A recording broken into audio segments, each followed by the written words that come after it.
What's up, everybody? Welcome back to another episode of the Rock of Truth podcast. And today's a special day because we have a brand new sponsor of our podcast, Danco Transmission and Auto Care. Danco Joe is offering a special promotion to celebrate. Call Danco to schedule any service and receive a free oil change when you mention Rock of Truth podcast through the end of November or whenever Danco Joe comes to his senses and stops giving away things. Go to danco.com. On Route 4 in Fairfield. Tell him Soppy sent you. And there he is, the man himself, the man. What's up, fellas? Danco Joe. How you doing? Joe.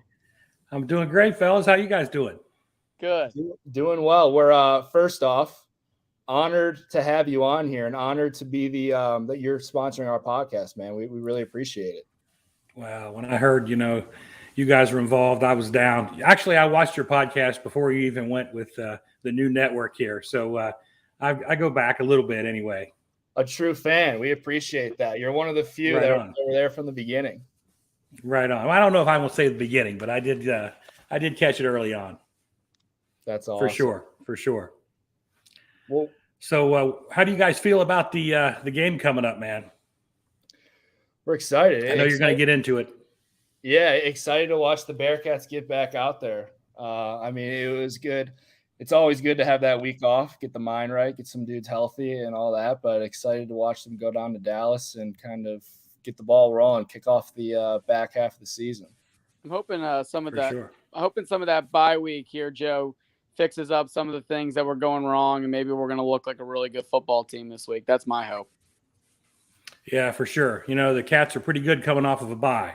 I did look into that, and so that's looking good. That's looking good. That says a lot about the coaching. We got to score some points, though, baby. I want to see some points up on that board. I'd like.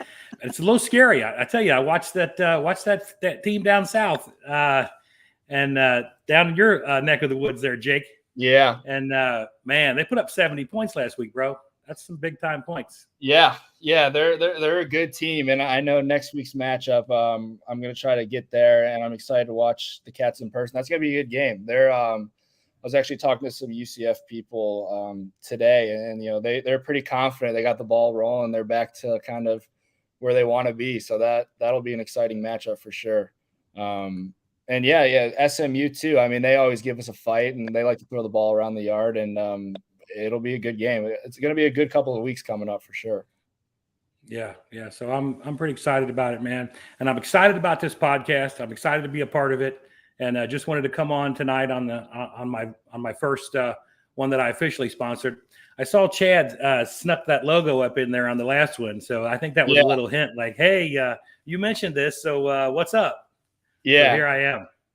I love that. Yeah, we appreciate you hopping on here. Is there anything you want to tell us about Danco and throw out there, let the people know about? So Danco was started in 1970, started by my dad, and my brother and I took it over in the early 90s. I graduated high school. I worked there my entire life, and I graduated high school, and the last thing I wanted to do was join the family business. So in and out of college, I was in and out of the Navy. My brother comes to me one day and he says, Joe, you've been doing this your whole life. You're good at it. Let's have a good time and run this business together. So that's what we've been doing. And it's a family business. We consolidated all of our stores into one about 5 years ago. We're out in Fairfield now. We have a big shop. We're about 23 bays, and we do it all. So we do, in addition to transmission work, we do complete auto care, pretty much everything. And I get probably at least once or twice a week somebody say, hey, I saw you on the pod. I'm coming in, give me a little juice. So so we help them out. Yeah, and it's good fun, man. And we have a nice tailgate down. I have a Danco tent down on the grid, so people can find us. So I used to say, how do you tell somebody to get there? Oh, look for the Bearcat tent. Well, you're, there's only like 300 of them. Yeah, exactly.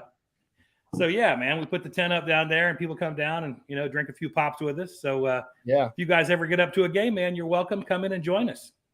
I'd love That'd be awesome.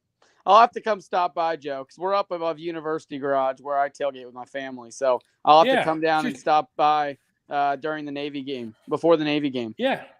Yeah. Come down. We'll have a pop. It's just you just come down the steps. You know where the Republic is. So Yep. we're right close to those guys. Just a hop, skip, and a jump from where their spot is. Okay. So awesome. Awesome. Well, we're looking forward to helping you out. We appreciate you helping us out, but we wanted to get you on to at least tell your story about your company and hoping we can help you out in the best way possible. Get you some new customers from The Rock. Heck yeah. I was wondering where Statty is. He just showed up there. There he is. What up? My fault. Better late than never, right? I've never met any of you guys, but I feel like I know you already. So we're going to have to make it official at the next home game. Come on by and we'll do it, man. Awesome. Yes, sir. I love it. And if you got any gear, I want to rock a Danco hat. If you can, All right. Happen, I want to rock it on the pod. I will. All right. I'll make that happen. In the community. I love that. That would be awesome. Right on. Okay. Hey, you guys have any special guests tonight? You're our special guest tonight. We were kind of teeing it up for you. Well, I appreciate that. I'm no star though. In our books, you are. You are now. And today we're just gonna go the three of us. I think let it ride, talk some stuff, and then try to bring on a special guest back on the pod next week. Statty's currently in talks with Travis Kelce to come on next week. Yeah. Yeah. I'm just kidding, Danco Joe. I'm just messing around. Hey, that would be big, man. Make that happen, Statty. What's up? Yeah. You got him on speed dial, right? Yeah, I got him. Yep. I'm just waiting for their bye week. There you go. Right on. Hey, if you could get on though, man, that would be really cool. That'd be wild. I have Travis's number. He doesn't answer my text for some reason. Yeah. And we actually could easily get his number, but I'm just like too starstruck to, I mean, I have it. He just doesn't respond. And then Jason and I have at times been in regular communication. Yeah. But now that New Heights is popping, which is the best sports podcast on the planet. I was going to say, while we brought that up, those guys are good at everything, aren't they? Like, I would see clips of their podcasts and they're awesome. They're so awesome. Have to watch the whole thing. Yeah. Is it's so Jason might be the best podcast host in America. Yeah. And that doesn't surprise me whatsoever. I don't think he gets enough shine for no, because Travis is so much of a megastar, but they're both going in the Hall of Fame. 100%. And now they have their career after football. Smart. Because they will have the best football podcast for as long as they do it. One time I walked into Woody's and I saw Jason and Travis Kelce in there. It was during a homecoming week when I was in college. And Jason, I think, had a few to drink. I'm not going to lie. And he was over, where that punching bag is in the very back of Woody's? Yeah. Mm-hmm. He was just hammering it, and he broke every record on that machine. It was unbelievable. People were gathered around this punching bag, just watching Jason Kelce pound this bag with his fist, over and over and over. And every time they would he would break his own record, the whole place would go nuts. It was amazing. Dude, their story this week about roughhousing and taking out their dad, and Travis being "Oh my God, we broke dad!" That's awesome. The two of them together are just so good because Jason's just a bull in a china shop. He's exactly what he looks like, and Travis is polished and pretty clean. Yeah. Jason's talking about okay, Tom Brady could yell at me, but don't yell at me. I'm not the one to be yelled at. And then talking about spearing the dude from Dallas. It's so good. Yesterday they talked about game day attire, man. I love that one. And Jason's yeah. He goes, this just gets to me because I wear what I wear every single day. I wear what I wear to the game. It's the same. And Travis was like, oh yeah, me too. He's like, oh, I'm gonna call you out on that one, man. That is not true. And they went off, man. It was awesome. Yeah, I saw that clip and Jason walking in the flip flops and just the t-shirt and jorts or whatever he was wearing, and then would Travis say he had a bottle? The flip flops have a bottle cap opener on the bottom. Yeah. Those guys they're something else. They're awesome. After their first episode, I sent Jason a text that said, "Hey, if you want to come on and promote your new podcast." You're more than welcome. Yeah. For some reason, he didn't text me back. That's some BS. Probably just got lost in translation. You know, he's busy. You know, now not only is he an NFL star, but he's got a podcast. He was probably preparing for the Eagles or something, or for the Cowboys or Cowboys. something. Yeah. We'll get the wires connected here sometime soon. Yeah, it'll happen. Craig Carey is the key. You want to get Travis on this show, you got to go through Craig Carey. But you guys have admitted you don't have any clue who he is, so that might make it tough. Shit. I couldn't pick Carey or whatever his name is out of a crowd, to be honest with you. You know, Sapko, there is somebody you could maybe get. And it's Zach Caleros. Yeah. You guys are a brotherhood, right? Oh yeah. We're in the we're in the QB family together. So he is tight with Travis as well. That might be your end. That could be a good one. We got a couple good ones that we could get. We just gotta do it. Caleros was supposed to come on after he was at a spring practice. Oh really? The Letterman's breakfast. Yeah. And then he agreed to come on. What he didn't tell me is he agreed to come on while he was on vacation at his wife's sister's house. Yeah, it's tough. And he thought his wife was going to let him go sit in like the spare room and do a podcast for an hour while they were on vacation at her house. Yeah, it doesn't fly. And then he hit me up like the night before, and he was like, "I don't think it's gonna happen, bro." He told me the story. I was like, "No shit, it's not gonna happen." Yeah. You're an idiot for asking. Yeah, not surprised. But he's the Tom Brady of Canadian football, so exactly. He's a legend up there. My fiance, she's Canadian, and we go up on vacation there every year. And we go to like this random bar in the middle of nowhere, Canada. It's up in this area called Minden. And when the CFL's on in the summer. So when we're up there at the end of July, and he this year he threw for there was one game he threw for like 3 or 4 touchdowns, like 300 yards. And there was like a bunch of random people in the middle of nowhere, Canada, who were like loving the fact that I went to college at the same place as Zach Caleros. So like, that is so cool. Like that was cooler than anything like I'd ever done up there. But for some reason, just because I went to the same school as Zach, that made me cooler, which was hilarious. Did you sign any autographs? I didn't. Okay. I'm pretty sure, if I'm not mistaken, I was on the phone with Bruno this week, and that Zach Caleros and the Blue Bombers gave it to the Bruno and the Saskatchewan Roughriders pretty hard last week or 2 weeks ago. So he's still out there slinging the ball. What team is Bruno on? Bruno is playing for the Saskatchewan Roughriders up in Regina. What a name. Yeah. What a team name. Yeah. Shout out to Bruno, man. We can get him on here too. That'd be a good twist. CFL. Well, you guys hit on the Kelsey brothers. How about the rest of the Bearcats in the NFL, huh? What a week. Oh, wow. Tearing it up, man. Tearing it up. It's so fun to watch, too, man. It's just, there used to be just a few, and now there's a bunch, man. I got that poster on my wall with all, 16? Is that right? Yeah. 16? Yeah. So, dang. That poster is so cool. I downloaded it and printed it out. I don't have an official poster. I'd love to have it, but the picture was available for download. Yeah, man. Hey, listen, I'm going to get off here and let you guys do your thing. I just wanted to jump on and say, hey, I'll be watching, and let's go, man. Go Bearcats, and awesome. Let's go get them. Thanks, Joe. We appreciate it, man. Go Bearcats. Hey, thanks a lot, fellas. We'll see you. That guy's kind of a legend. Yeah, I love that guy. For 2 minutes I was here. Let's go. Danco Joe.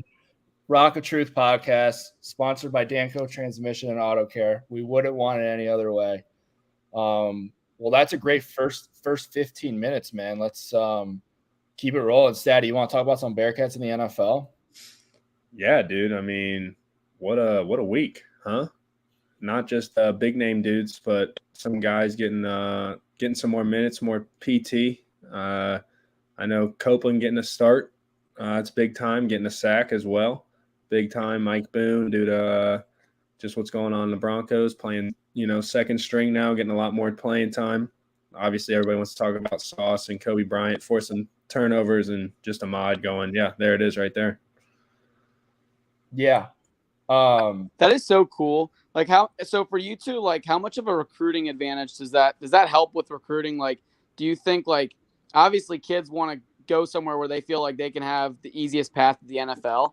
Like, this really helps seeing how many guys are succeeding. Like Alec Pierce's touchdown, Kobe's forced fumble, Sauce's interception, and the amount of times people just can't throw the ball towards him, Majay's sack, Copeland's start. We could go on and on and on. But for you two, can you kind of answer that and talk a little bit more to our fans on like what that looks like and why it's so important that these guys are succeeding in the NFL? Yeah. I think not only just finding success, but finding success early, just going up and just proving right away how ready they are for the NFL. And I think that starts with how much minutes, how much playing time these guys played in college while at UC. A lot of these guys played in a lot of snaps, and that goes a long way in their development. Like, I think it's definitely got an argument to make versus going to, a top dog like a Bama and being a third string guy for 3 straight years and just waiting, hoping, kind of don't know if you have a starting spot or a starting season guaranteed, versus where, you come in, put in the work day in, day out like these guys did at UC, and yeah, success obviously shows the preparation and work they've put into it. So, yeah, I mean, Joe, to answer your question, in my opinion, 1,000%. I think it makes it so much easier because you think, there's so much that goes into recruiting kids and how, like, getting a kid sold on coming to University of Cincinnati. And, before it's probably like the culture and the guys. And that's ultimately why you want to go to a school, is like, the brand of football, the people that are there, the guys in the locker room. And, UC has a special environment like we talked about last week with Nippert and all that. And there's a winning tradition. And, we don't have the best facilities in the world. We just don't. That's not like news to anybody, but and a lot of recruits get caught up in like the special locker room. We got our locker room updated. We do have a great weight room. All these things are being improved. And then it's like, you want to go somewhere, one, you can win a compete for a national championship and play in the NFL. And I think really recently we just checked both those boxes, right? Like before, could you realistically tell a kid that, hey, you're coming here to play for a national title? Maybe not. But now, now you are. We were in the college football playoff last year. The kids can see that with their own eyes. Like, I can come here and compete for a national championship. And now, like you said, I can play in the NFL. We had, 9 guys drafted last year. That was more than, Ohio State and some of those big programs. And like you said, like Statty said, to his point, like, it's not like they're just being drafted and like, oh yeah, that guy's in the NFL. Like, everybody on ESPN is talking about Sauce and breaking down his play. If they didn't know how good he was, like we did, they do now. And yeah, Obi's out there, forcing fumbles as a rookie. AP game-winning touchdown. I think too, it's like it's not that they're just in the league and they're just kind of there. Like they're making people notice, and I think it makes it so much easier to sell kids on that dream. Now, I got like, here's something maybe off, but it's still on brand for what we're talking about right now when it comes to recruiting. Like Coach Fickell, like when he's we talked with even Bari a few weeks ago when we talked to him the first time around when it was just me and Statty. Like, something he told us was like this idea of him being in Bari's house and saying, hey, you can come here and be different, right? Like, Bari was one to always play for Michigan State. One of the reasons he came to UC was like Fickell sold him on this dream of like, you're going to be different. You're going to make an impact and change an entire program and an entire culture. And like, he bought into that, right? Mm-hmm. Is that still a selling point? Like, we're heading into the Big 12. We've got dudes in the NFL. We went to the college football playoff. At this point, like, that's my thing now is like, how does your recruiting pitch and Fickell's tone and the coaching staff's tone have to change moving forward, knowing that, are we really that different anymore now that we've started to, I know we might not have arrived yet, but we're definitely on our way. Like, if you talk about top 3 tiers of college football right now, we're in there. And on top of that, like, we got guys in the NFL. We made a college football playoff. things are stuff that in the past, maybe you could say come be different. Now we're starting to get to that place where, okay, maybe we start competing for some dudes with some higher rankings and recruitings and things like that. Like, how does your pitch change as a coach? Can either of you kind of talk about that a little bit? Do we think it changes? Do you think I sound silly when I ask that question? I think it's a great question. Yeah. I think you still got to hone in on that hunger. Like we're still a far way away from being like a blue blood program.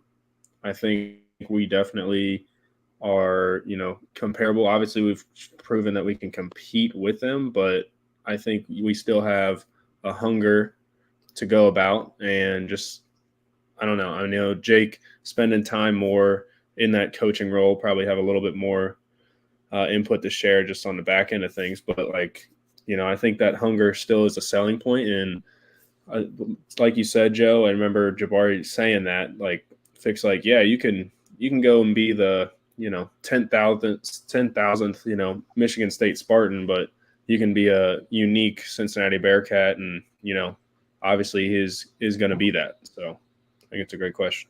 Yeah, I was gonna say the same thing. I thought that was a phenomenal question, Joe. Kudos to you.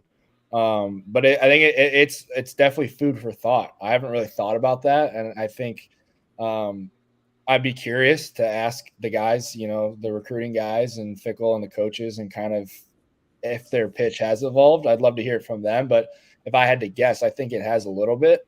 I'm sure not too much, but now rather than like selling, hey, we can get here, like we've been here, and now it's we've arrived, and it's not so much how can we get there, it's how can we stay here. And you can be a person who takes this, our program has taken these steps, but like we don't want to fall off this pedestal. We don't want to just be a one-hit wonder, and then kind of like you're telling your recruit, you can come in here, you can keep us as a top 10 program in the country, make us so that people say, Cincinnati or Ohio State, Alabama, Cincinnati, like put us in that discussion. I think that's kind of what you're selling is taking that program to, we've already hit those heights, but like keeping us there to the point where like it's normal to see the Bearcats in the college football playoff. I think that's kind of, what you're saying. You could be the one to come here and kind of make it, a normality that, obviously the Bearcats are going to be in the discussion.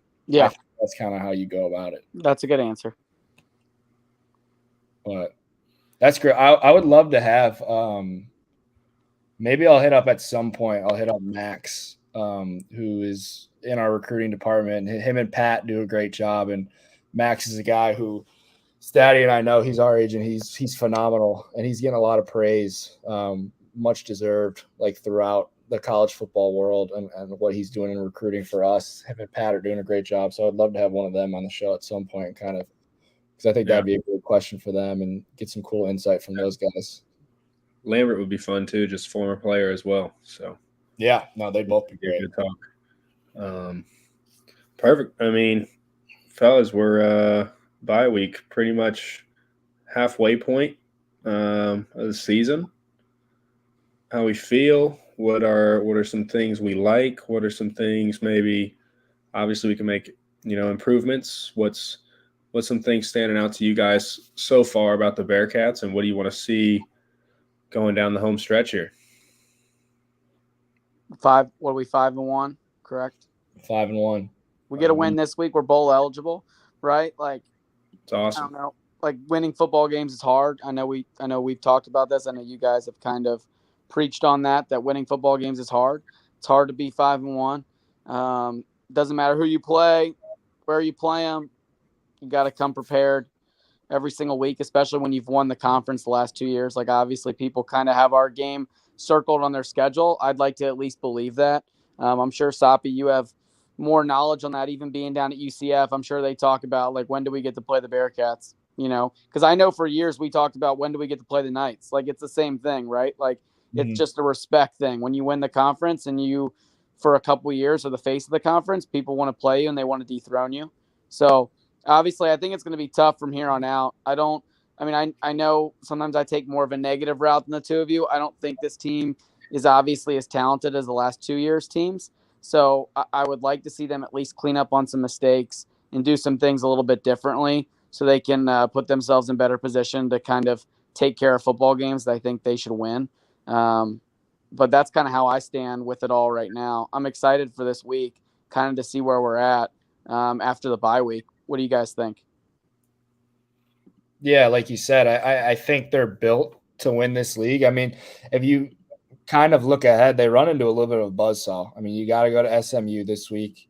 SMU is a team that, we've handled pretty well the past couple of years, but in the past, they give us some trouble. They throw the ball around the yard. Tanner Mordecai, he's a solid quarterback. So you never know. He could go off.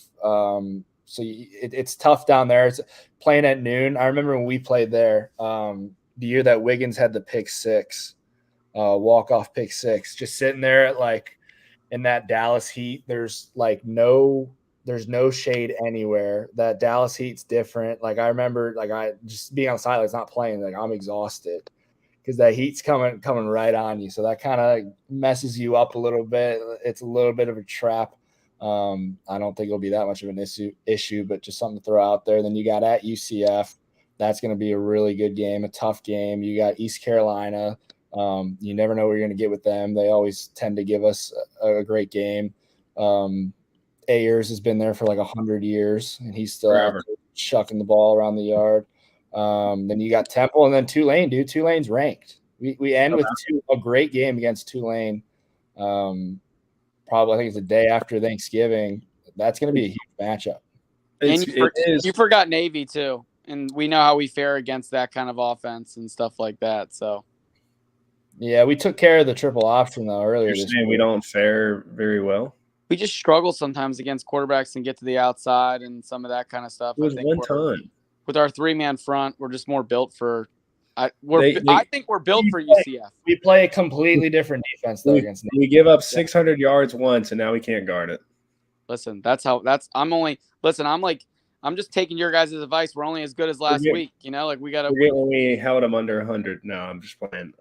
Soppy, didn't Mordecai? Did he transfer from somewhere? From Oklahoma a couple years ago. Okay, all right. I'm just making sure. I thought I got that right. He looks like a little Baker Mayfield, man. He's got the same fit, similar throwing motion. Fourth in the nation in passing offense. Yeah. I mean, that's how they've always been. They've always light it up. Figured it out, yeah. Sonny Dykes gone, though. Who is their new coach? Do we know? I'm not sure. You're putting me on the spot. It's the same guy who was there last year, right? Or am I? No, Sonny Dykes went to TCU. He's got the horn front. Sonny just left, right? Oh, he's got the horn front. Let's see who it is. It's Rhett Lashley. He used to be their OC. Okay. They hired with him. Cool. Thanks, Aaron. Yep. Cool. Why I bring that up is I just think in any matchup, what has favored us so well and why we've won 18 straight in the conference is how good of a coach in general, just Coach Fickle is. And, it's a close line, 3.5 favorite, kind of spooky, a little questionable there. But I think, something really cool here is we're actually 4-1 coming off a bye week with Coach Fick. Danco Joe was talking about, man. He said we come off a bye. But, yeah, that and I think – it's a big week, obviously, because it's the next one, but this could be a chance for Fick to also solely take possession of first place and wins. Just want to clarify, he was at Miami, the year prior, but he was their OC and quarterbacks coach in 18 and 19. Okay. Oh, okay. He came back. Interesting. Cool. All right. But yeah, Coach Fick. Let's talk about Coach Fick. Yeah, I always love his edge against any of the – I mean, obviously I'm biased as shit, but, that dude just can coach, makes adjustments. And regardless of kind of what's going on, it seems like second half, we do a pretty good job at slowing offenses down, over the average of the play of games, we've had Fick. And I just think you always have to give us that edge coaching, which is, again, like I said – gotten us so much success in the conference. looking, so it just kind of goes the whole way the rest of the schedule. It's always been a funny conference. Just teams, some week, they look really good. Other weeks they're like, what the heck is the American Athletic Conference? But, I think we're going to be in a good spot. Like us coming off a bye. I like our matchup. I think this is our first noon game? Nah. Second. We played Miami. We played at 2:30. We played Miami at noon. Okay. And then 2:30 against Kansas? Did we have a 2:30? I like the Bearcats going off, but we have the perfect bye week this year, right in the middle. 6 up front, 5, 6. You wouldn't want it any other way. Yeah. Statty used to love you a good bye week, dude. You were a big bye week guy. Yeah, dude. 2 practices and we're gone. Yeah. Did you guys, Soppy, what was like your go-to spot during the bye week? Was it like your couch? Was it like Pyology Pizza? Was it like Max Pub, Woody's? Where was your go-to spot? It really depends. I think everybody had a little bit different strategy for the bye week. I always felt like, and I was a guy who didn't play a whole lot, so maybe this is different for me than somebody else, but I thought it was the biggest thing was just like a mental reset. I know it's like to get guys back physically is huge and let them rest, but I always felt like it was most important mentally. I mean, college football is a damn grind, dude, and you throw in school and all the other outside factors and that goes on, and just having that week where like, hey, we can just chill out this weekend, hang out, you're not traveling or anything. So I always thought it was just big for your mental health is mental wealth. But yeah, some guys go home, see family. Some guys just sit on their couch and watch college football. Some people kind of go visit a friend and kind of hang out there, go to a different school. I was usually like, I'm gonna head over to, see some friends at Ohio State or Miami, or I think one year I went home, one year I just chilled. Like I kind of did it all, but definitely like take advantage of that.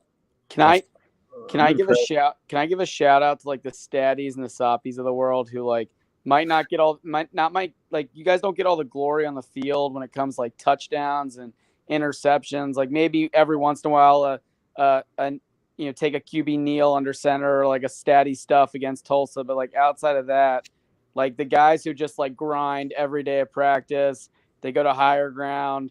Like let's give it up for guys like that. Like let's hope they had a great bye week. Like here's to those guys. Like those are the great guys at the Rock of Truth.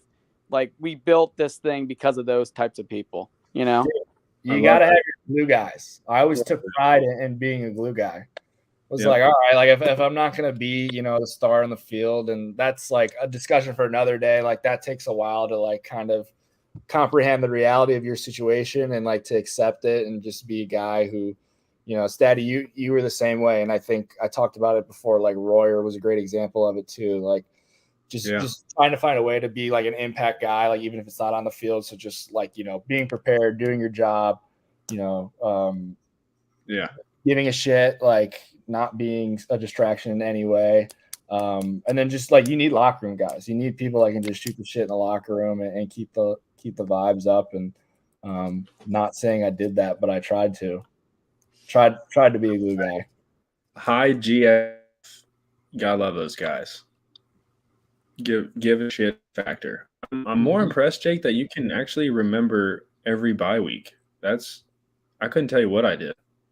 Yeah, that is kind of random. I just remember one year I went to Ohio State and then one Miami. And then I remember going home. Maybe it wasn't for the bye week my freshman year. But I redshirted. I remember being home watching the Indians in the World Series one game in 2016. That's why I remembered that. Yeah, dude. Bye weeks are awesome, but the Bearcats come off hot off bye weeks, so that's good for us. One thing to look out this week for is Josh Wiley. Just came across this here. He's tied for the most in Bearcat history for career touchdown receptions by a tight end. With Josiah? No, 14 by Brent Selleck. Really? What was Josiah at? I thought he broke that record. I think nope, they got him at 12. Maybe he got it for a season. Maybe I think he had it first season. No, I think he's receptions because Selleck's at 91, Trav's at 59. I think Josie D's got receptions. Maybe yards too. No, that's something I'd love to see in the back half of the season, and it's just finding ways to get Josh and Lenny more involved. And I'm sure they are, and sometimes it just doesn't work out that way. But I think those are two guys that are just such matchup issues for everybody. You got to try to find ways to get the ball in their hands, especially Josh, because he's so dynamic after the catch. Why skip? Yeah. Or like why cross? Can we get that guy vertical threat? Yeah, and I'm sure they are like trying to find ways to get in the ball, and again, like sometimes it just doesn't work out that way. But anyway, you can get the ball in 81's hand, and Lenny too. I mean, dude, Lenny's solid. Like Lenny's the man. He has the best hands on the team. Very soft solid. hand, just we can get those guys involved. I think also with that, to have success the rest of the way is not only to play great defense, but for our defense to continue. I mean, we talked about it a couple weeks ago, leading the nation in TFLs, touchdowns, and sacks. Like that's freaking havoc that ruins drives, creates a lot more possessions for our offense. I think, that's got to be a key down the stretch. Just defense continuing to show up week in, week out, and we're going to find success. Staying healthy too. Like, not that I don't. Correct me if I'm wrong. Dude. You're right. Correct me if I'm wrong. I don't feel like we're very deep on this team. So like staying healthy is going to be huge. Like there's a few players, especially like you lose them, you're in trouble. Like I remember that Peach Bowl game a few years ago. And I remember like everyone freaking out going into the game because like obviously Sauce hurt us, him not being in there, but like Wiggins was out and Dokes was out. And then all of a sudden we were watching like Ford take a bunch of snaps and Brian Cook take a bunch of snaps. And not that against those other guys, but like you're almost like, holy crap, like are these guys better than those other guys? Like that's kind of how you felt. You don't feel that way with this team. When there's a guy who comes off the bench and plays, you can tell. That's nothing against those guys. There's just I think there's a bigger talent gap from who's on the field to start the game. And it's not every position. I'm just saying some of those positions. So we need to stay healthy moving forward, in my opinion. Well, what a week to have a bye. I mean, our receiver room got destroyed our last game out. Yeah. I mean, I think 4 guys went down. No, we need those guys to be healthy for sure. There was a lot of guys that got hurt 2 weeks ago. So leading into this game, I'm sure health's a big thing. And for the guys like you guys, the mental, like Sapi's talking about, like some of those backup guys, just get the mental right. Yeah, 100%. No, I think that's a great point. I meant to touch on that too. I think you hit it on the nail, Joe, is staying healthy. That's the biggest way if they're going to win out. Because like you said, I don't think they have the depth that they had last year. So staying healthy and steady, you brought up a great point too, getting to the quarterback. The secondary has played well so far, but we know it's not the same secondary that was playing out there last year. Yeah. And you're going to play a couple teams down here that, are probably push the ball vertically better than we've seen so far. So kind of taking the pressure off of those guys in the back end by getting to the quarterback is a recipe for success, in my opinion, as well.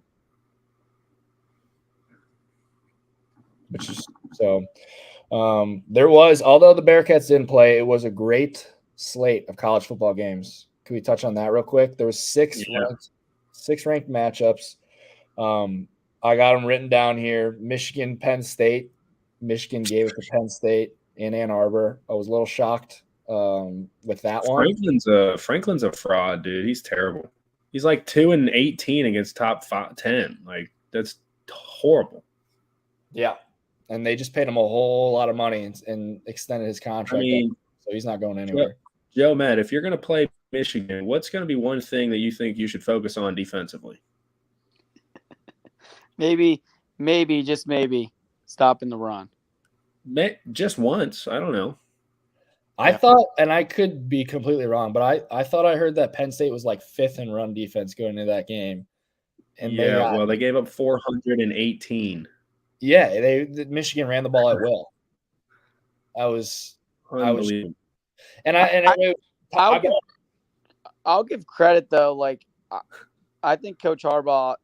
I mean, I know he can be a goofball sometimes, but I mean, he had him rolling last year, and he's doing a good job with him this year too. Like I'll give credit where it's due. I think that the game is going to be a good game again this year. That's my hope. But great game. I do think he'll have them ready to go for that game, as good as Ohio State is. Last year for that game, I was at Ohio State. Actually, I was with my buddy and his girlfriend, me and my girlfriend. We were at a bar in Ohio State, and like this was when Ohio State was rolling. Like everybody thought, obviously, Ohio State's going to beat Michigan. And being at a packed Ohio State bar on campus and watching Michigan beat Ohio State was awesome. Just watching everybody's hearts break at once, and like me and my boy are just like slyly like cheering for Michigan, like trying not to be, like loud about it, but just like smiling, like this is awesome. A bunch of the kids at my school like love Ohio State, right? Which like stinks. Like they're just obnoxious because they don't really watch many of the games, and they don't like. I don't think many of them like have a clue. Like one of the kids, like a huge Ohio State fan, supposedly he could name like 4 dudes on the team, right? Like it's just like that lunchroom talk when you're in high school and you're like messing with kids, and you're like, dude, you could name 6 players on that team, and then they really can't name 6 players on the team. Yeah. Like that's like I love these kids, but some of these kids that I like am with every day, they love Ohio State, and I always mess with them about like the things I would mess with my friends about in high school. But my biggest thing that gets them so worked up is I always tell them that Ryan Day, he was born on third, right? Like he was born on third. He can't even get like a good enough like secondary lead. There's been like a bunch of pass balls. He still can't win the national champ. And even though I think Ryan Day's a really good coach, I just like keep like trying to get them to buy into this thing. Like Ryan Day was born on third and he'll never get it done. And like Urban Meyer handed him the keys to like this huge kingdom, but he can't win the war and all this kind of stuff. And these kids just go absolutely nuts on me every single time because they get so fired up. But it's like, it's one of my favorite parts of my new job is like getting these kids fired up about Ryan Day being born on third. So I'm going to continue to speak on that in this podcast as the season goes on. I'm going to speak it into existence. You got kids like steaming in chemistry after lunch, like thinking about like rocking back and forth in their chair, thinking about all the shit they could have said back to you about like Ryan Day. I can't believe Joe Metz said Ryan Day was born on third. Like he has no idea. Jimmy, what's wrong? I can't focus. I'm sorry. A lot of shit going on in the lunch today. That's great. Keep going down that list you had. Yeah, I'm gonna get to the big one at the end. Utah, USC. I don't know if you guys caught that one. Utah 43, USC 42. I really only caught the second half of that game, but it was wild, dude. Utah, that looks like a tough place to play, man. Josie D. Lock of the week did not hit, but the Utes won. The Utes won. Yeah, they that was a great game. Caleb Williams, dude, that guy's ridiculous. He's like ridiculous. Some of the things he does. The Utah quarterback cracks me up too, though. He played a hell of a game. He's goofy looking. Right. I didn't watch the Utah USC game. Is Tavion still getting reps? Is he still playing? 8 carries, 28 yards. Not as much. Did he get hurt, Steady? My buddy was asking me if he got hurt during that game. I didn't see, but I know he wasn't really playing when I was watching. I don't know if you knew. I am not sure. I mean, in a 43-42 game, I don't know how much your running back's going to get involved, but yeah, no. I mean, he was third on the team on the carries, so I don't know. I'm assuming something got maybe a little injured because, I mean, he was their offense last year. But yeah, they can throw the ball. Cam Rising threw for 400 yards. Listen to this. Their tight end, Dalton Kincaid, had 16 catches for 234 yards and a touchdown. I could use him in fantasy. Yeah. Holy smokes. He's a really good player. He's a transfer. Cam Rising kind of makes me think about like if Joe Met had like a doppelganger on the West Coast, because you talk about how you're such a good flag football quarterback all the time. well, instead of flag, maybe like it's actual football, and maybe Cam Rising is your doppelganger? What do you think? I want our fans to know who are listening to this. Like, it's not. Sabi doesn't really believe me, but I was a good flag football quarterback at UC. Like, I tore apart some fraternity flag football leagues back in my day, and this is only a few years ago, really. But my ability to scramble outside the pocket and make accurate throws was, I mean, Sapi would have probably been really, really impressed by it. And he might not believe it, but one day, down the road, like we'll have like a barbecue with all the boys back together and we'll play like a backyard game. And I want to take a few reps at quarterback just to show him like what I'm kind of made of in the backyard. I imagine like a Russell Wilson, not Russell Wilson now, but like peak Seahawks, like running in circles around and then like chucking the ball deep. Listen to like my Jesus jams before I go out there and just like throw for 300 yards. Yes, 100%. Yeah, that's what I would do. Yeah, that's great. TCU comeback win in overtime, 43-40 over Oklahoma State. Can we not talk about that one? TCU's undefeated. Somebody lost some money on that one. Wasn't me because I had the over. TCU's good. Syracuse is undefeated. They beat NC State 24-9 in the Dome. They're NC going State frauds. Yeah, I mean, no QB's tough, but they're starting quarterbacks out for the year. Leary, and he's pretty good. So Syracuse is traveling to Clemson this week. Undefeated matchup. That's exciting. Kentucky beat Mississippi State 27-17. I don't really know what to think of Kentucky. I think they got a pretty good defense. Will Levis is pretty good. Yeah, obviously Levis means a lot to him because when he was out, they didn't win. So, I don't know. That 16 next to Mississippi State seems like a high number. As a Bearcat fan, we should probably root against Kentucky more than we even root against Ohio State, simply because of the recruiting battles we have with those guys. Like the better they do, like the worse for us. Just they do recruit the shit out of Ohio. Mm-hmm. I can genuinely say I've never rooted for either of those teams in my life. So. No, yeah, same here. Never once. Have we ever played Kentucky in football? Is that we should? We should start like a rivalry. That would be cool. The new backyard brawl, like the riverboat rivalry. Instead of like, we used to do that with Pitt, but like I say, we forget the whole thing with Pitt and we just go with like the riverboat rivalry, like Kentucky, Cincinnati, like bluegrass rivalry. Yeah, that would be awesome too. Unfortunately, as long as they're playing Louisville, they'll never play Cincinnati. Really? Makes sense. Because they have to cook in wins in the out of conference in order to get bowl eligible in the SEC. What if Louisville continues to just stink? You think they'll ever drop out of that rivalry? But it's still a rivalry. So the state has kind of mandated that rivalry. Yeah. Really? Here we go. There we go. I was wondering. 96. All right. Current win streak 1.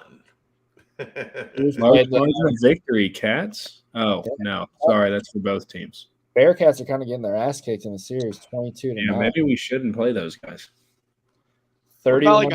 What about like a home and home series? I know there's nobody. No, I mean, Joe. As long as they're playing Louisville, they will never play Cincinnati. Ugh. Because they have to cook in 3 wins. Go look, Aaron. Pull up Kentucky's schedule for a second. Yeah, let's look at that. Actually, I want to because outside of Louisville, it's 3 wins. Like that's what they have to do to make it in the SEC. To make sure, and Stoops has gotten them at least like above that. But for most of their existence, if they had any chance of being bowl eligible, they had to go 3-1 in the out of conference because it was going to be a miracle for them to win 3 games in the SEC. Yeah, they love playing like UT Martin and Toledo like to start. Right, that's what I'm saying. Like they have to. Yeah, we're gonna have to start. We're gonna have to start doing that too when we get in the Big 12, aren't we? Not if I mean no. You don't think plan to be Kentucky, right?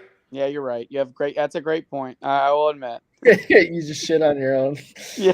Hey, that's a great point. I can admit when I'm wrong. I see 3 SEC wins: Missouri, Vandy, and Louisville's not in the SEC. Idiot. Yep. Well, I mean, but like I said, Stoops has pushed them a little bit above what Kentucky's history is. But if you look at Kentucky, like maybe they're never going to count on like we're going to be a 6-win SEC team regularly, 5-win SEC team regularly. Like 5-3 for the entirety of their existence. 5-3, they're burning couches in the street of Lexington if they went 5-3 in the SEC. Yeah. I mean, they got a pretty good program now. It's just Aaron. I'm talking about this year's out of conference schedule, not like I don't know what you pulled up. The rest of their schedule. Everything but the Louisville game. I was talking about what out of conference games do they play to make a point of. I think they played Louisville last game of the year. Usually it's either the last game or the second to last game of the year because of the way the SEC conference schedule works. They played Miami of Ohio, which they won. They went to who wants to play Miami of Ohio? That program sucks. I agree. The they Bearcats, played Miami of Ohio, Youngstown State, the Gwens. I love the Gwens, and then Northern Illinois. So there you go.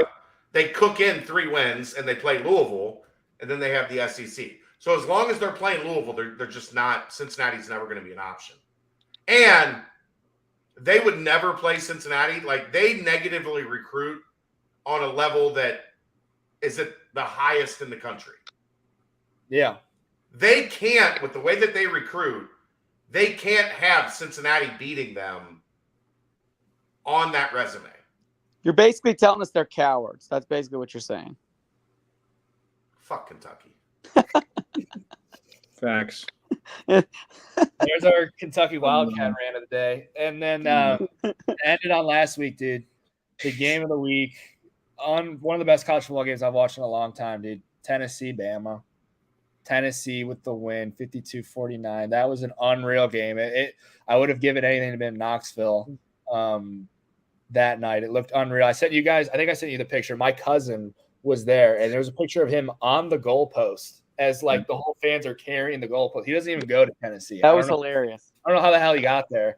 But that just that's fun, dude. It's good for Tennessee to be good. It's electric there. And Neyland Stadium, I believe, is how you I know my 3-leg parlay didn't hit again, and I'm sorry to the fans. You know, eventually it's going to hit.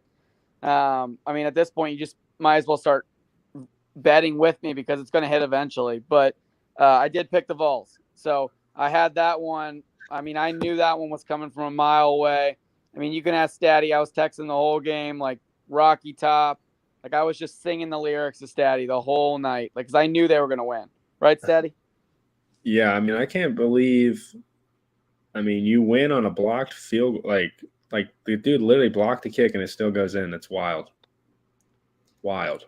It was an unreal game, back and forth. I think it's just good for college football to have a game like that and have Tennessee be good because they have a great fan base. Hendon Hooker's awesome. That dude's a Heisman finalist. They're super exciting to watch. And it was cool. It was such a cool scene and watching after the game. And even too, I don't know if you guys saw all over like TikToks and the videos of just like the campus after the fact, the night, just them partying and enjoying the win. Like Peyton Manning was there, Kenny Chesney, Morgan Wallen was like singing at the local bars. Like it looked like a unreal atmosphere, unreal night in Knoxville. Wild. That's wild. Soppy wanted to be in Knoxville so bad last Saturday. I wanted to be in Knoxville, dude. That just looked like the time of your life to be at a game like that, and then just in those environments, dude. Like nothing beats that, man. Could you imagine Statty and his new haircut rolling into Knoxville last Saturday night? Just drinking brews and singing like songs with Morgan Wallen. Just singing. I probably wouldn't sing with Morgan Wallen, but yeah. I have one of those stories. Really? I have a story too, but I want to hear yours. 1996. I live in Northern Kentucky. Yeah. It's 1996, long fucking time ago. I know. Thanks, Joe. The last year Cincinnati played Kentucky. Kentucky wins the national championship in basketball. Yeah. And as that game gets to about the 8-minute timeout in the second half, where it was pretty clear Kentucky was going to win the national championship, me and 2 of my boys looked at each other like, Should we send it? In the car. And in the car we went. We rolled to Lexington, partied all night, walked all the way from campus down to like where Rupp Arena was downtown, all the way back. Yeah. Ended up it was a good night. It was a good night. Yeah, just being in that kind of environment is sometimes you gotta send it. Exactly. I was in Cincinnati. We had like summer workouts. I drove home. It was a Sunday night. The Cavs played in the finals, beat the Warriors. It was a away game, but I was downtown Cleveland for it with like all my buddies from high school, like greatest night of my life. Stayed up the whole night, rewatched the game, drove from 4 a.m. to 8 a.m. back to Cincy to do like the Monday morning workout. Just insane. I was like sleep deprived. I'm driving. I'm listening to like old dudes calling to the radio, like crying about the Cleveland winning a championship. I'm driving, like bawling my eyes out, like hearing these old dudes cry on the radio just to go and get a lift in. Like, I hate Kentucky. I think that was pretty clear.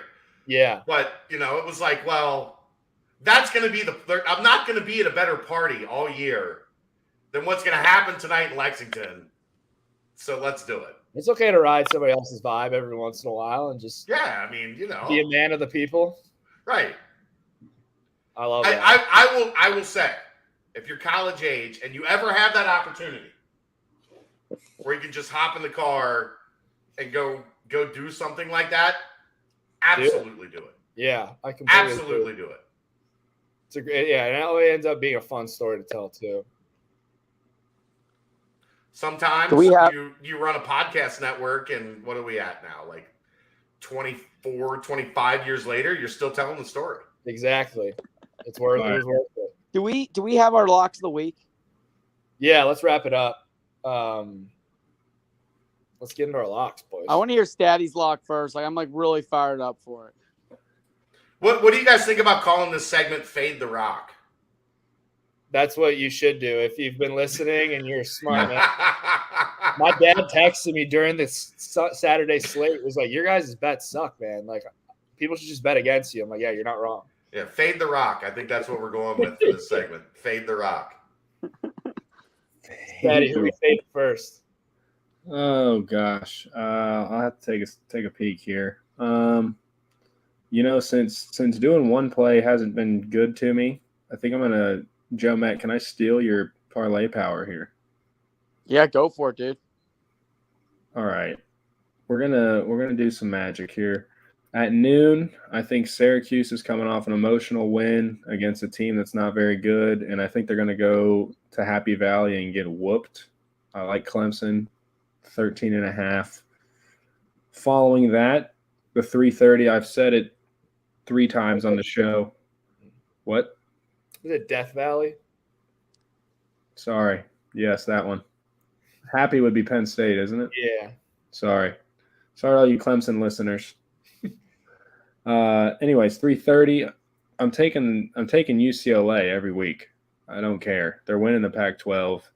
I like touchdown and a half dog. I love it. That's at 3:30. We're gonna stay at 3:30. Gonna get back on the Demon Deacons train, minus 20.5 in a blowout. They got Boston College at home.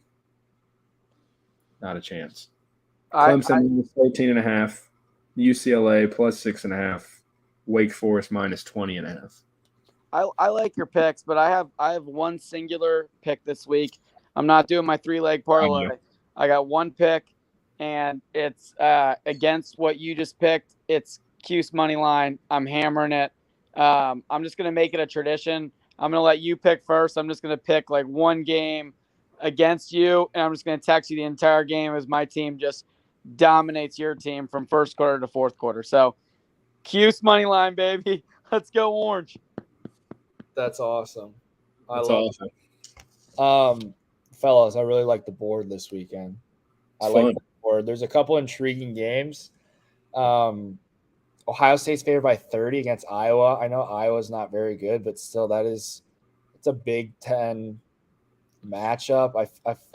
30 is a lot of points. Ohio State has 3 players who have more touchdowns than Iowa's whole offense. All right, well, we're going to skip that one, but 30 points just seems like a lot against the Hawkeyes. just based on Iowa has 7 touchdowns. Kansas is plus 10 against Baylor. That kind of intrigues me. It's a gross game. That is a little bit of a gross game. There was another one that I thought was interesting, but I'm gonna, you know what? I believe the Kansas quarterback is done for the year, right? Yeah, the backup's pretty good though too. He's not bad. The number 2 kid's been playing well. Only lost by 2. Not as well as the number 1 kid. That's true. You're not wrong. You're not wrong in that. What I like, fellas, is I believe in Lane Kiffin. I believe in Jackson Dart, coolest name in football, probably the coolest quarterback name I've ever seen. Jackson with an X. Nasty. He's kind of swaggy. He's cooler than General Booty. Yeah, dude. He's got like the flow. He's got like one of those like surfer like puka necklaces. I'm buying in, dude. I'm buying in on Ole Miss. They're gonna go into Tiger Stadium in Baton Rouge, and I'm putting plus 2.5 Ole Miss over LSU to cover against LSU. I'm picking them to cover. Let me clarify. Ole Miss plus 2.5. Hotty toddy. Jackson Dart kind of looks like a older Dave Met. Yeah, that's actually good. That not bad, and it's not far off. Not as flowy, but it's close. Yeah, if Dave Met was like a couple pounds heavier, like a couple inches taller. Yeah, I gotta get that guy in the weight room. Got to get him over to Black Sheep Performance. You know it.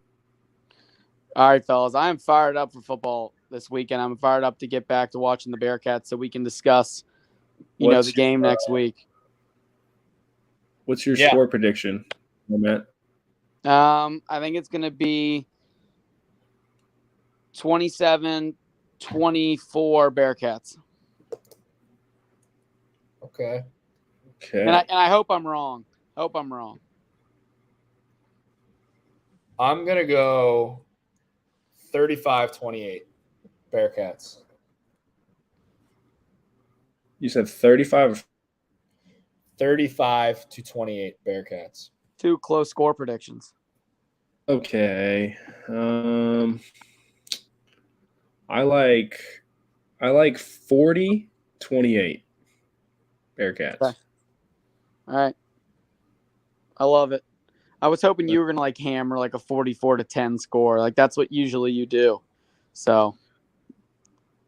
Well, I've been doing that the past couple weeks and we haven't had it. So we're going to flip it around here. Change it up. Expect a close one and we actually whoop them. Yeah. You see what I'm doing there? Yeah, dude, I love your idea. Love where your mind's at. That's great. Love it. I'm excited for next week's guest. Can't wait to get a guest back on. This was great. Danco Joe. Oh, thank you for joining the show. Awesome. Shout out to our new sponsor. Yeah. Fellas, it's a pleasure as always. All right. Yep. Fans, we'll see you guys next week for another episode of The Rock of Truth. Go Bearcats.